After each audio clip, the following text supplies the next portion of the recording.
اللہ تعالیٰ طرفین کو اس پر عمل کرنے کی توفیق نصیب فرمائے۔ میرے بھائیوں میری بہنوں، امام بخاری رحمۃ اللہ علیہ نے اپنے کتاب کے آخر میں وزن عمل کے مضمون کو ذکر کیا ہے۔ اگرچہ وزن عمل کے عنوان کو ذکر کر کے اور اس وزن عمل کے مسئلے کو قرآن و حدیث سے ثابت کر کے امام بخاری رحمۃ اللہ علیہ کئی مقاصد حاصل کرنا چاہتے ہیں، کئی اہم نصیحتیں اور کئی اہم نکات علمی، عملی اور عرفانی بیان کرنا چاہتے ہیں۔ ان میں سے ایک اہم نصیحت یہ ہے کہ امام بخاری رحمۃ اللہ علیہ یہ بیان کرنا چاہتے ہیں کہ قیامت کے دن عمل کا وزن ہوگا، قیامت کے دن عمل کی گنتی نہیں ہوگی۔ ایک ہے کسی چیز کی گنتی، ایک ہے کسی چیز کا وزن۔ تو امام بخاری رحمہ اللہ یہ بیان کرنا چاہتے ہیں کہ قیامت کے دن عمل کی گنتی نہیں ہوگی کہ جس کے عمل زیادہ وہ کامیاب ہے، جس کے عمل کم وہ ناکام، بلکہ قیامت کے دن عمل کی گنتی نہیں ہوگی، بلکہ قیامت کے دن عمل کا وزن ہوگا، وزن ہوگا، وزن۔ امام بخاری رحمۃ اللہ علیہ اعمال میں وزن پیدا کرنے کی تلقین کرنا چاہتے ہیں، اعمال کو زیادہ کرنے کی نہیں، اعمال میں وزن پیدا کرنے کی نصیحت کرنا چاہتے ہیں کہ اعمال کا وزن ہوگا۔ اب ہر آدمی کو یہ سوچنا چاہیے کہ میں یہ جو عمل صالح کر رہا ہوں پتہ نہیں کس وزن میں تلے گا، میری اس نماز کا قیامت کے دن کیا وزن ہوگا، یہ جو میں روزہ رکھ رہا ہوں اس روزے کا اللہ کے ہاں کیا وزن بیٹھے گا، یہ جو میں زکوٰۃ دے رہا، جو میں صدقات کر رہا، یہ جو میں خیر کے کام کر رہا، یہ جو میں پڑھ اور پڑھا رہا، جو بھی نیکی کے کام میں کر رہا ہوں پتہ نہیں وہ اللہ کے ہاں کیا وزن پائیں گے۔ یہ میزان عمل کی ترازو کو معلوم نہیں جھکا دیں گے، یا یہ جس پلڑے میں ڈال دیے جائیں گے وہ پلڑا ہلکا ہو کر ہوا میں اڑنے لگے گا۔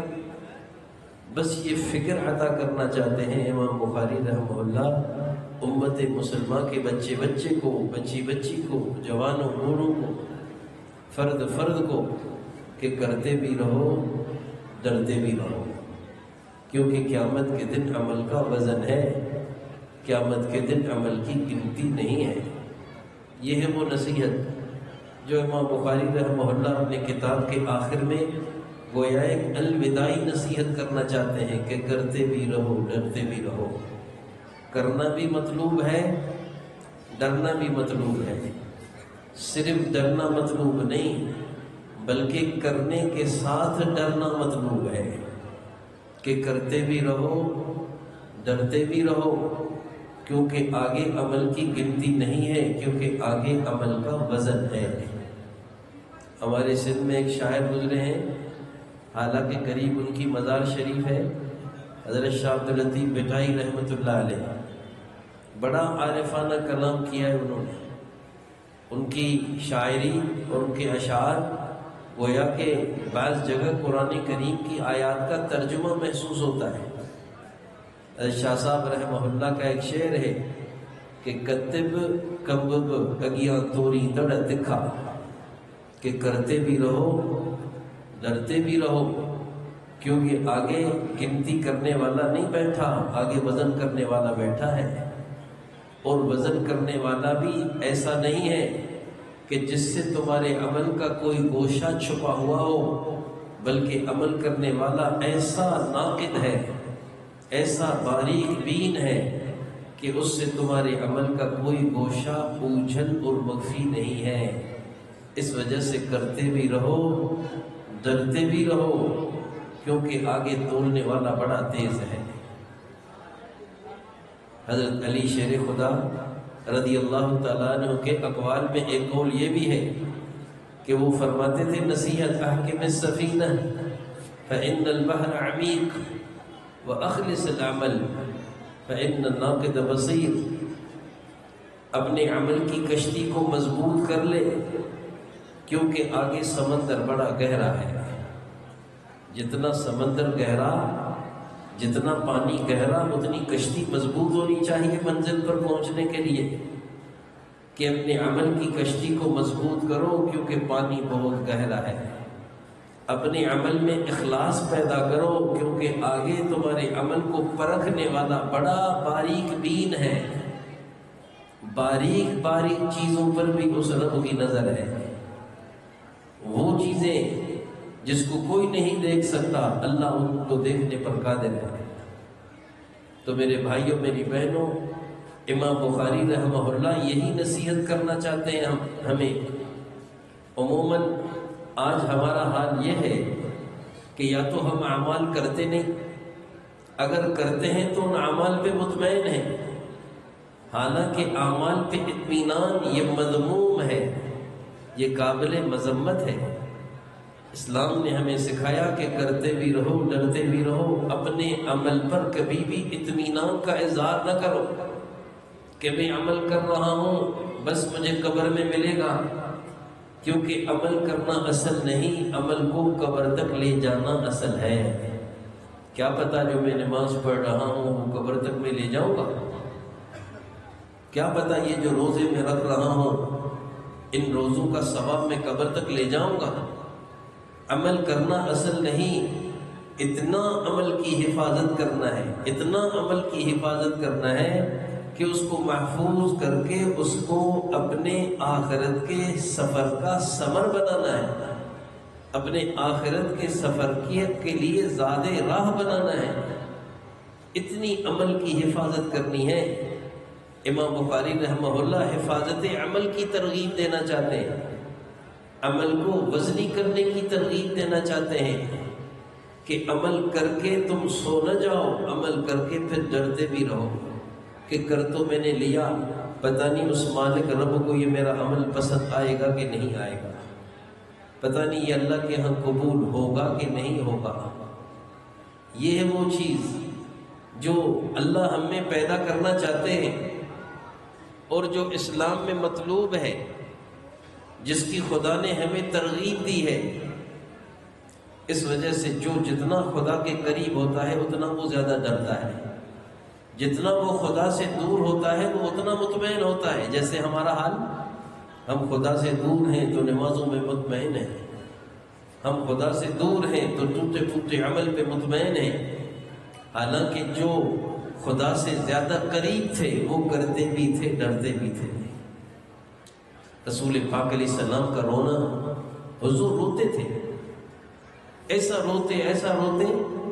اما عائشہ صدیقہ طیبہ طاہرہ رضی اللہ عنہا، میرے نبی پاک صلی اللہ علیہ وسلم کی خلوتوں کی امین، امت تک حضور کی خلوتیں پہنچانے والی سیدہ عائشہ صدیقہ رضی اللہ عنہا، وہ فرماتی ہیں کہ کبھی رسول پاک علیہ السلام تہجد کی نماز پہ روتے رہتے اور روتے روتے آپ کے سینے اطہر سے ایسی آواز آتی جیسے ہڈیاں میں پانی کے ابلنے کی آواز آتی ہے۔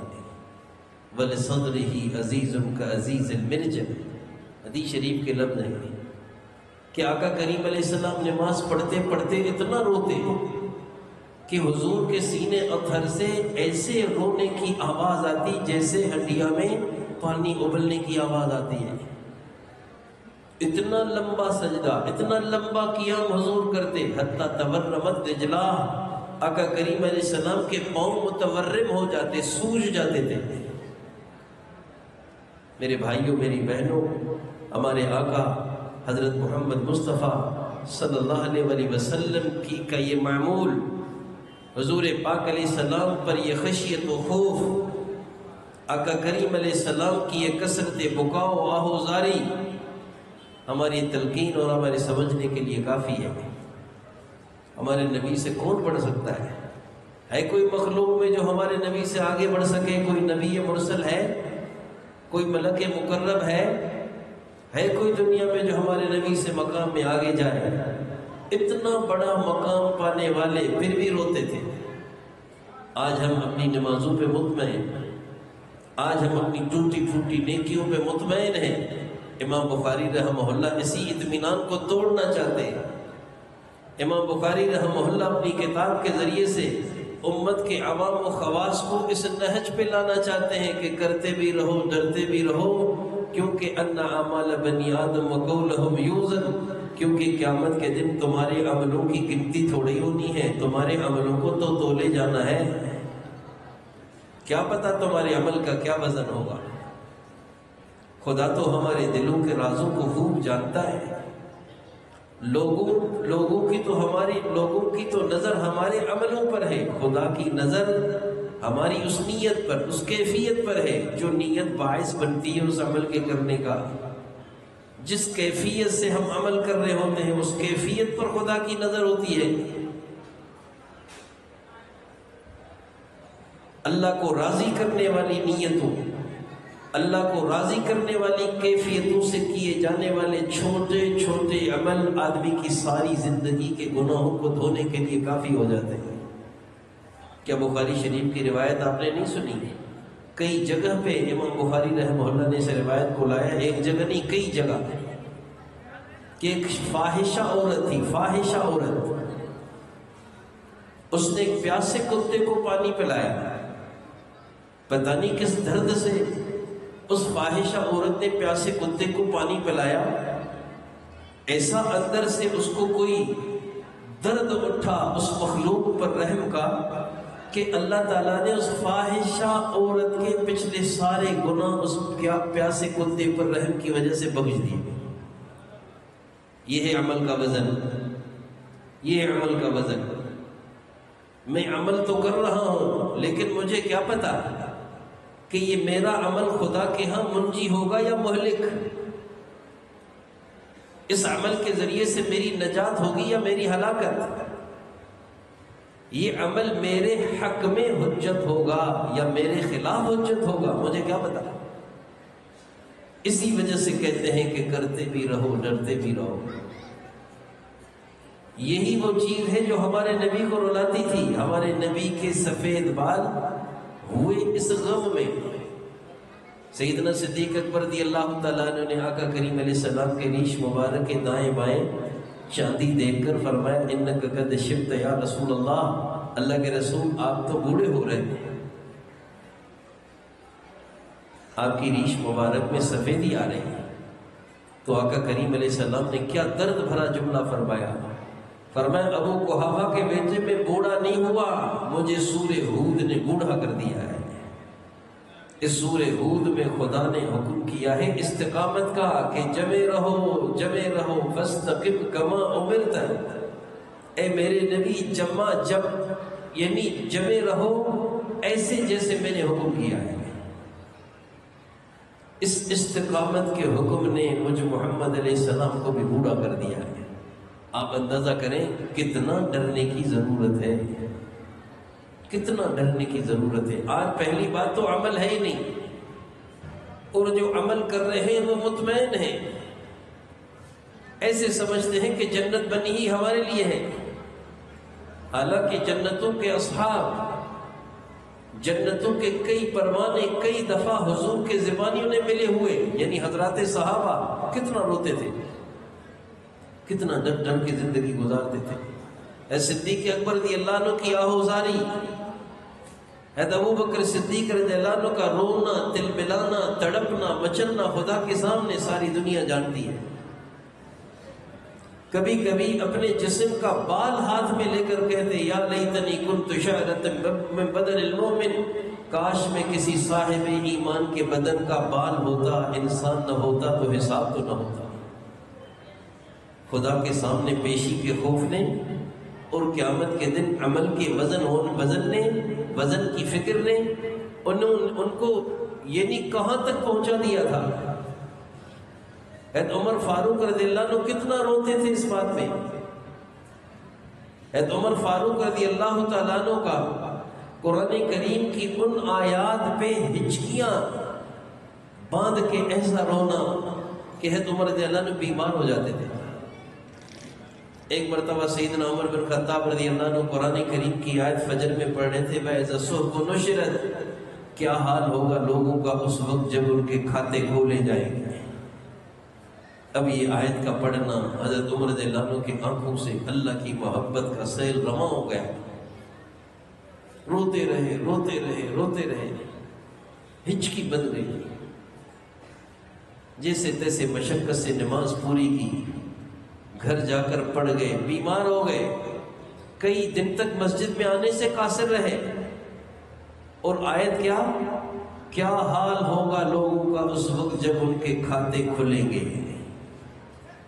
امام بخاری رحمہ اللہ یہی خوف تو ہمارے اندر بھرنا چاہتے ہیں، ان اعمال بنی آدم وقولہم یوزن کے ذریعے سے، کہ عمل کرنے والوں آنکھیں کھولو، اپنے کانوں سے ڈاٹ کو نکالو، اپنی آنکھوں سے پردے ہٹاؤ، اپنے دلوں سے پردے ہٹاؤ، عمل بھی کرنا ہے اور پھر ڈرنا بھی ہے، کیونکہ آگے عمل کی گنتی نہیں ہے، آگے عمل کا وزن ہونا ہے۔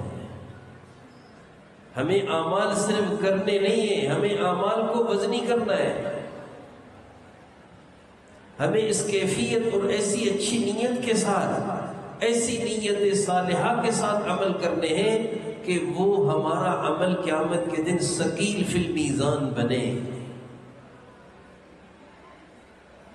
ہماری نیکیوں کو توڑنے والے پلڑے کو بھاری کر دے یہ ہماری نیکیاں۔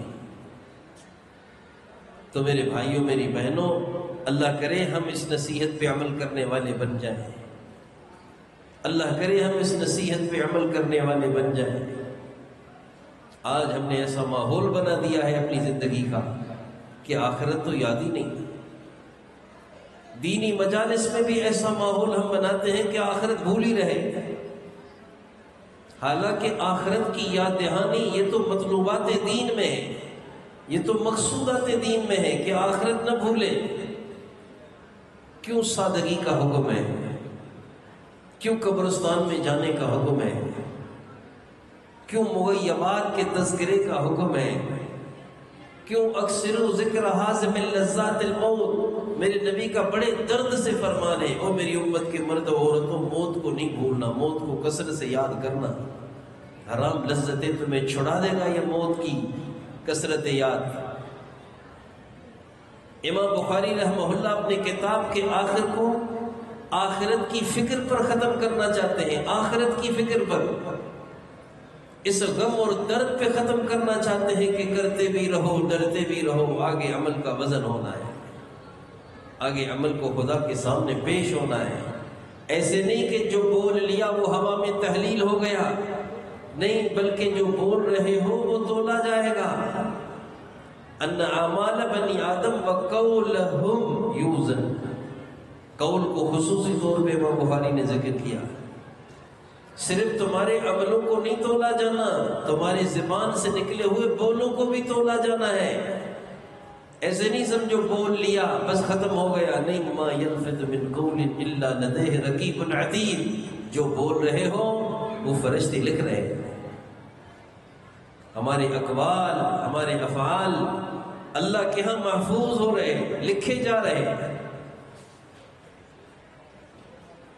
اللہ تعالی ہم سب کو امام بخاری رحمہ اللہ کی اس نصیحت پہ عمل کرنے کی توفیق نصیب فرمائے۔ امام بخاری اپنے کتاب کے آخر کو ختامہ مسک بنانے کے لیے، الوداعی نصیحت کرنے کے لیے اپنے کتاب کو ختم کر رہے ہیں فکر آخرت کے عنوان پر، وزن عمل کے عنوان پر، ایسی حدیث شریف پر جس حدیث شریف کا مضمون ہی ذکر الہی ہے، سبحان اللہ بحمدہ سبحان اللہ العظیم، کہ کرتے رہو اللہ کا ذکر یہاں تک کہ تمہاری زبانیں جب بند ہوں اور تمہیں موت آئے تو تمہاری زبانوں پر بھی اللہ کا ذکر جاری ہو۔ ساری زندگی ذاکرانہ گزارو، ساری زندگی شاغلانہ گزارو، صرف 15 منٹ کے لیے تسبیح لے کے اللہ اللہ نہ کرو، 24 گھنٹے تمہارے دل و دماغ پہ خدا کی ذات بابرکات چھائی ہوئی ہو، اللہ کا دھیان ہر وقت تمہارے دل سے چمٹا ہوا ہو، اور تم اس مسل کے مصداق بن کے زندگی گزارو کہ ہتھ کار ول دل یار ول، ہتھ کار ول دل یار ول، ہاتھوں سے تو کام کر رہے ہو لیکن دل اصلی یار خدا سے جڑا ہوا ہو۔ یہ ہے وہ نصیحت جو امام بخاری رحمہ اللہ اپنی کتاب کے آخر میں کرنا چاہتے ہیں کہ فکر آخرت سے جیو، اعمال کے تولے جانے کے غم میں غمگین ہو کے زندگی گزارو، اور ساری زندگی خدا کو حاضر ناظر مان کر خدا کی حضوری کے رنگ میں زندگی گزارو۔ یہی ذکر کا حاصل ہے، یہی ذکر کا مقصد ہے، یہی ذکر کا خلاصہ ہے کہ ہمیں کبھی خدا نہ بھولے، اللہ نہ کرے ایسا دن آئے کہ ہم خدا کو بھول جائیں۔ اصل گھڑیاں یہی اچھی ہیں کہ جس میں بندے کو خدا یاد ہو۔ اللہ تو ہمیں بہت یاد کرتے ہیں، وَلَذِكْرُ اللَّهِ أَكْبَرُ، اللہ تو ہمیں بہت یاد کرتے ہیں۔ وَلَذِكْرُ اللَّهِ أَكْبَرُ کی ایک تفسیر، بلکہ راجح تفسیر حضرات مفسرین نے یہی ذکر ہے، وَلَذِكْرُ اللَّهِ عِبَادَهُ أَكْبَرُ، اے اکثر۔ اللہ ہمیں تو بہت یاد کرتے ہیں، ہم اللہ کو یاد نہیں کرتے ہیں، ہم اللہ کو بھول جاتے ہیں، خوشی میں بھی بھول جاتے ہیں، غمیوں میں بھی خدا کو بھول جاتے ہیں، حالانکہ خدا اس لائق ہے کہ وہ کبھی ہمیں نہ بھولے، قہر میں بھی نہ بھولے، مہر میں بھی نہ بھولے۔ کبھی کبھی خدا کا قہر بھی آتا ہے نا، بیماری، تکلیف، آزمائش، مصیبت، یہ قہر الہی۔ اور کبھی اللہ کی طرف سے نعمتیں بھی ملتی ہیں، شادی نعمت ہے، رزق میں کشائش نعمت ہے، کاموں کی تکمیل نعمت ہے، لوگوں کے نگاہوں میں عزت و محبت، یہ اللہ کی طرف سے نعمت ہے۔ مہر میں بھی خدا پر نظر ہو، قہر میں بھی خدا پر نظر ہو، قہر الہی میں بھی خدا سے دور نہ رہے، مہر الہی میں بھی خدا سے چمٹا رہے۔ ہمارے سندھ میں ایک بزرگ گزرے ہیں، حید امروٹی رحمۃ اللہ علیہ کے مرشد حید حافظ صدیق احمد صاحب بھرچونڈی شریف والے۔ ان کو گردے کی تکلیف تھی، گردے میں پتھریاں ہو جاتی تھی، پتھری حرکت کرتی تھی، درد اڑتا تھا، اور گردے کا درد تو بہت موذی ہوتا ہے، بڑی تکلیف ہوتی ہے اس سے، جو اس سے گزرا ہو اسی کو پتا ہوگا۔ حضرت کو جیسے ہی گردے میں درد اٹھتا، اپنے خادم کو کہتے کہ حجرے سے چارپائی نکالو، پورے حجرے میں ریت کو بچھا دو، ریت مانا واری، ریت کو بچھا دو، اس پہ چھڑکاؤ کر دو، اور پھر خود جو ہے قمیص اتارتے، بنیان پہنی ہوئی، نیچے تہبند پہنی ہوئی، شمال سندھ کے لوگ کا عمومی لباس یہی ہوتا ہے، اور پھر اس ٹھنڈی ریت پر لوٹ پوٹ ہوتے رہتے ہیں، اور ایک سرائکی کا شعر پڑھتے رہتے کہ قہر سجن گاہ گاہ، مہر سجن دم بدم، قہر سجن گاہ گاہ، این بھی سجن واہ واہ دے، او بھی سجن واہ واہ۔ یہ ہے وہ کیفیت جو خدا بندے سے چاہتے ہیں۔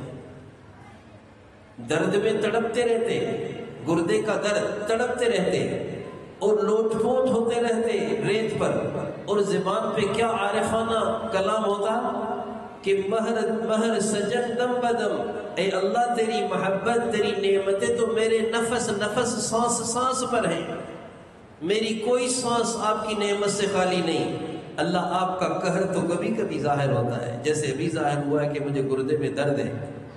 مہر سجن دم بدم، قہر سجن گاہ گاہ، اللہ تیری نعمتیں تو ہر وقت ہیں، تیرا قہر تو کبھی کبھی ظاہر ہوتا ہے۔ این بھی سجن واہ واہ تے، او بھی سجن واہ واہ، میں قہر میں بھی راضی تو مہر میں بھی راضی۔ اللہ یہی کیفیت اپنے بندے سے چاہتے ہیں، جس کو کہتے ہیں ذاکرانہ کیفیت، ہر وقت دھیان رہے خدا کا، بازار میں ہو، منڈی میں ہو، جلوت میں ہو، خلوت میں ہو، خوشحالی میں ہو، بدحالی میں ہو، زندگی کے جس موڑ مرحلے پر ہو، خدا اسے یاد ہو۔ اللہ کوئی بھولنے کی چیز تھوڑی ہے، اللہ کوئی بھولنے کی چیز ہے، اللہ بھولنے کی چیز نہیں۔ امام بخاری رحمہ اللہ اپنے کتاب کے آخر میں ذکر سے متعلق حدیث ذکر کرے، سبحان اللہ وبحمدہ سبحان اللہ العظیم، یہ کیا ہے؟ ذکر ہے۔ آخر میں ذکر پر مشتمل حدیث ذکر کر کے یہ ترغیب دینا چاہتے ہیں کہ زندگی کو خوشبودار بنا دو اللہ کے ذکر کی کثرت سے، زندگی کو آباد کر دو اللہ کے ذکر کی کثرت سے، اپنی زندگیوں کے رخ موڑ لو اللہ کے ذکر کی کثرت سے، اپنی زندگیوں میں سکھ اور سکون اور راحتوں کامیابیوں کی خوشبو پیدا کر دو اللہ کے ذکر کی کثرت سے۔ دل میں فکر ہو، زبان پہ ذکر ہو، اللہ کا نام ہر وقت ہمیں یاد ہو، ہم نہ ہو ان لوگوں کی طرح جو خدا کو بھول گئے ہیں۔ اور خدا کو بھولنا حقیقت میں خدا کو بھولنا نہیں، خدا کو بھولنا در حقیقت اپنے آپ کو بھولنا ہے، کیونکہ خدا کو ہم بھول جائیں گے تو خدا کو ذکر کرنے والے تو بہت ہیں۔ اِن مِّن شَيْءٍ إِلَّا يُسَبِّحُ بِحَمْدِهِ وَلَٰكِن لَّا تَفْقَهُونَ تَسْبِيحَهُمْ۔ میرے بندو اگر تم مجھے یاد کرنا چھوڑ دو گے تو کیا کرو گے؟ میرا نقصان نہیں کرو گے، اپنا نقصان کرو گے، کیونکہ پوری کائنات میرا ذکر کرتی ہے، پوری کائنات، کیا شجر کیا حجر، کیا چرند کیا پرند، کیا آسمان کیا زمین، کیا ملک کیا جن، کیا شیطان کیا فرشتے، کیا انسان، کیا پانی کیا ہوائیں۔ تبھی تو کسی بزرگ نے کہا نا، جب ایک زمانہ تھا لوگ ڈھیلوں سے استنجا کرتے تھے، ڈھیلوں سے، اور آقا کریم علیہ السلام کی بھی ترغیب تھی کہ تم ڈھیلوں سے استنجا کیا کرو۔ آج کل تو گھروں کے اندر بیت الخلاؤں کا نظام ہے، پانی کی کثرت ہے، اس وجہ سے آج کل ڈھیلوں کا استعمال ختم ہو گیا ہے۔ جب لوگ ڈھیلے استعمال کرتے تھے استنجا میں تو بزرگ کہتے تھے کہ ڈھیلے کو استعمال کرنے سے پہلے اس کو زمین پہ 1-2 دفعہ مار لیا کرو تاکہ وہ خدا کے ذکر سے رک جائے، پھر اس سے استنجا کیا کرو، کیونکہ یہ ڈھیلا بھی اللہ کا ذکر کرتا ہے، یہ پتھر بھی اللہ کا ذکر کرتا ہے۔ اسی وجہ سے کسی بزرگ کا قول ہے کہ استنجا کے لیے جب پتھر اٹھاؤ تو اٹھا کر استنجا خانے میں جانے سے پہلے اس کو زمین پہ تھوڑا زور سے مارو اور کہو اسکت عن ذکر اللہ، اے پتھر خدا کے ذکر سے رک جا، میں تم سے ابھی اپنی ناپاکی صاف کرنے والا ہوں۔ ہر چیز خدا کا ذکر کرتی ہے، ہم نہیں کرتے، اور ہم نقصان اپنا کرتے ہیں۔ بادشاہ کی نوکری چھوڑ دینا یہ بادشاہ کا نقصان نہیں ہے، یہ تو اس کی ذلت ہے، یہ تو اس کی ناکامی ہے، ورنہ بادشاہ کی نوکری کرنے والے بہت ہیں۔ جب عام دنیا کے بادشاہ کا یہ حال ہے تو ساری کائنات کے بادشاہ کی استغنا اور اس کی بے پرواہی کا کیا عالم ہوگا۔ ہم اللہ کو یاد کریں، یہ ہماری مجبوری ہے، یہ خدا کی مجبوری نہیں، یہ ہماری مجبوری ہے کہ ہم ہماری زبان پہ ہر وقت خدا کی یاد آباد ہو، ہمارے دل و دماغ پر خدا کی یاد بالکل چھائی رہے۔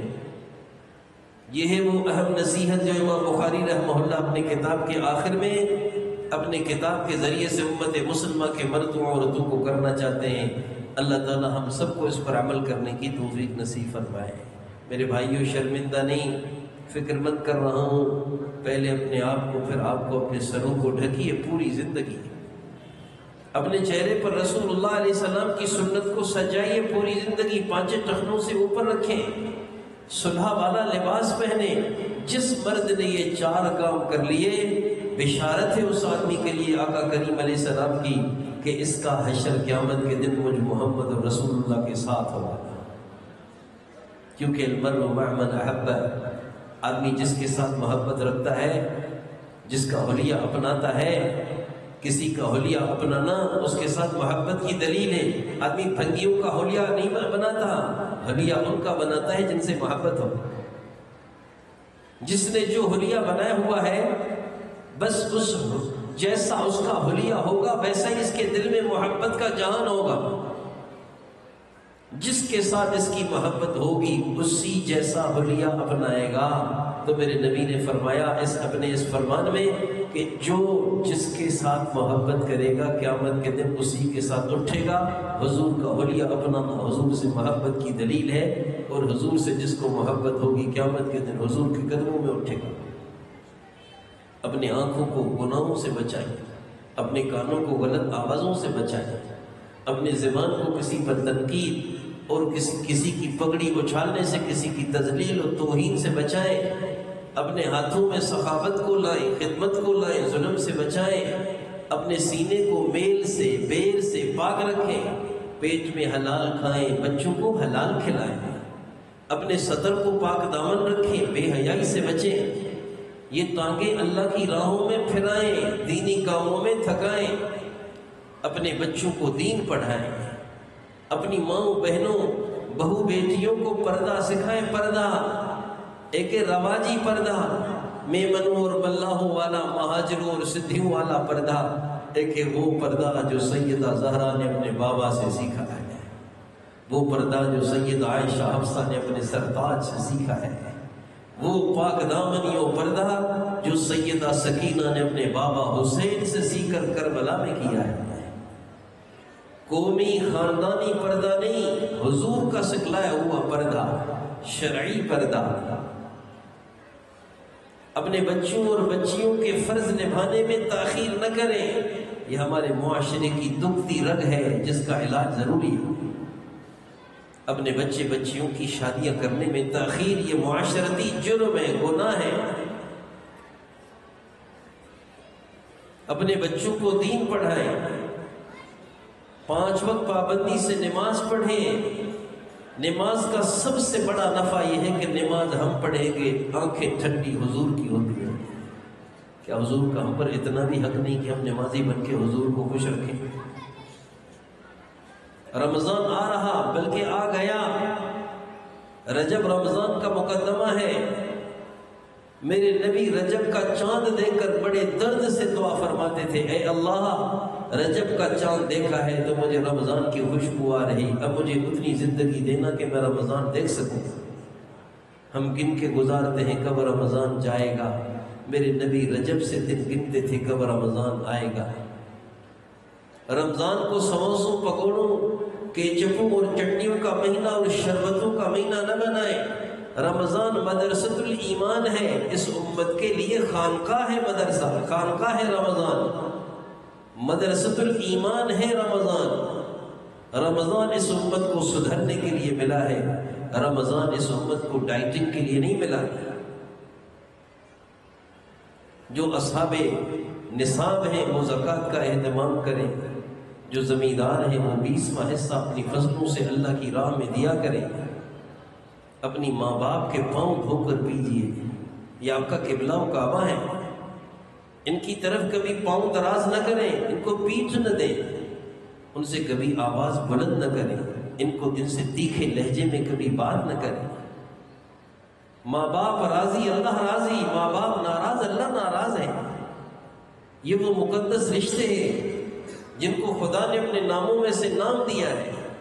ماں باپ کی قدر کریں، اپنی بیویوں سے حسن سلوک کریں۔ بیویوں کو دبانا گناہ ہے، بیویوں کو ستانا جرم ہے، بیوی کو گالی دینا فرشتوں کی لعنت کا سبب ہے۔ آقا نے فرمایا جو بیوی کو گالی دیتا ہے آسمان کے فرشتے اس پر لعنت کرتے ہیں۔ اپنی بیویوں کی قدر کیجیے، اس موبائل کو سہولت بنائیں، اس موبائل کو عیاشی کا اوزار نہ بنائیں، اس موبائل کو معاف کرنا شرمندہ نہیں کر رہا ہوں، اس موبائل کو تفریح کا ذریعہ نہ بنائیں، اس موبائل کو عیاشی کا ذریعہ نہ بنائیں، اس موبائل کو سہولت کا درجہ بنائیں۔ بس عبادات کا نور لے گئی ہے یہ موبائل،